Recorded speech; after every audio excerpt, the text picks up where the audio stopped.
What's going on, everybody? Welcome to another episode of Gadget D. And in today's video, we're going to check out the Leopold FC660C. Currently, I don't have the HHKB, but I will be using that one in comparison to the Leopold FC660C as they have similar characteristics. All right, so this keyboard looks really stunning and just aesthetically pleasing to me. I really enjoy the stealth look, and that is similar to the HHKB. Okay, so a few things we want to get out the way before we do a little bit of unboxing. First thing is that the HHKB is a 60% form factor and the Leopold FC60C is a 65%. However, they're still similar in characteristics. All right, so opening it up, as you can tell, the box is pretty nice and colorful. So we have inside, we have their manual. It's in Korean. And then we have the keyboard. Now mine didn't come in a plastic case or dust cover, so yeah, that would have been nice. All right, so we have a mini USB cable, replacement keycap, and back to the keyboard. Now Leopold is using PBT Dye-sub keycaps on this keyboard, and on the front this usually says Leopold, but it's the actuation formula for the Topre switches that they use. I find that pretty cool.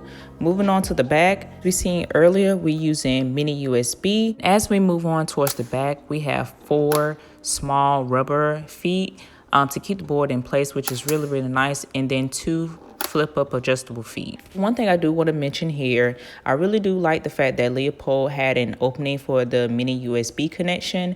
I use an aviator cable, that's usually my go-to, so it's nice to have that opening space for this particular board because I really enjoy typing on it, and aviator cables are usually pretty thick with the Tech Flex. So for the Topre switches, I went for 45 grams. That's really comfortable for me, and I don't experience any fatigue when typing on for a long period of time. For the keycaps, they are Dye-sub, as I mentioned before. I wish they were double shot, as the legends would never fade away, but that's what we have. At $239, I just wish they would have went with double shot. Okay, so let's move on to the typing test.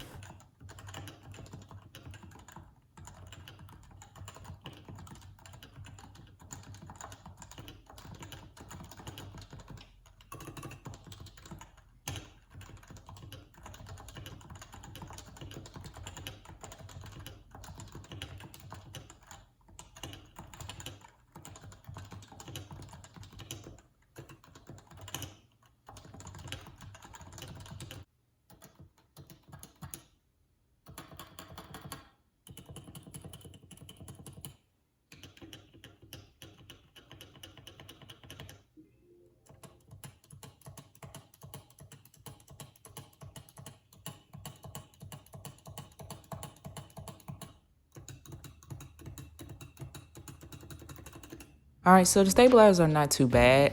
I definitely enjoy the 65% layout. One thing I wanted to note was this caps locks indicator LED light. It works, but however, the insert one doesn't. So I don't know if mine's just defective or that's just how they intended for it to be, but yeah. So on the back, you will notice that this keyboard has dip switches, and all that means is there are preset layouts, as Leopold did not make this keyboard for any type of programmable firmware to use. So I usually don't change my layout of my keyboard, but you have 4 options for your use. Okay, so let's talk about a few lights and a couple of dislikes. So as you probably already can tell, I really enjoy the Topre switches. Topre switches have a smooth, round tactile bump. I really enjoy them, and it feels really premium to type on, in my opinion. I just personally think they are one of the switches that you really don't have to lube in their stock form. So the legends are visible to me. However, I can see how they may be difficult for others to view. But again, it's that classic HHKB look, and most people really like. So I definitely think that's something Leopold wanted to consider when making this keyboard and making it a competitor. For the rubber adjustable feet, they are very nice and sturdy. I have no issues when moving this keyboard from one area of the desk to the other, so I do enjoy that. One of the great things I find with a 65% keyboard is that is very portable, and usually this is a good size when using a laptop, as most laptop keyboards have this same form factor, or the 60%, but usually 65, which provides a familiar setting. So some people tend to use their keyboards in their lap depending on their setting and their environment. Keyboard provides comfort in that sense, and I just wanted to do a quick testing of that, as I tend to do that in certain cases. Something I want you to know is that you will definitely see use in this keyboard if you're kind of an oily person that will show. Although this is a premium case and I do enjoy the look and the feels of it, that is kind of a dislike, but not necessarily a deal breaker for me.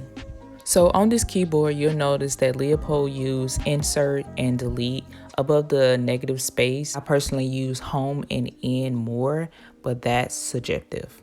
But overall, this is a great keyboard, especially for a pre-built. It offers the opportunity to try Topre switches, which is something I really wanted to do. And in my opinion, Leopold has been producing very nice quality mechanical keyboards. They have been very smooth in my experience and are quite superior to competitors and other pre-builts that are offered on the market. So yeah, hopefully you enjoyed this review, and I'll see you in the next video. Peace.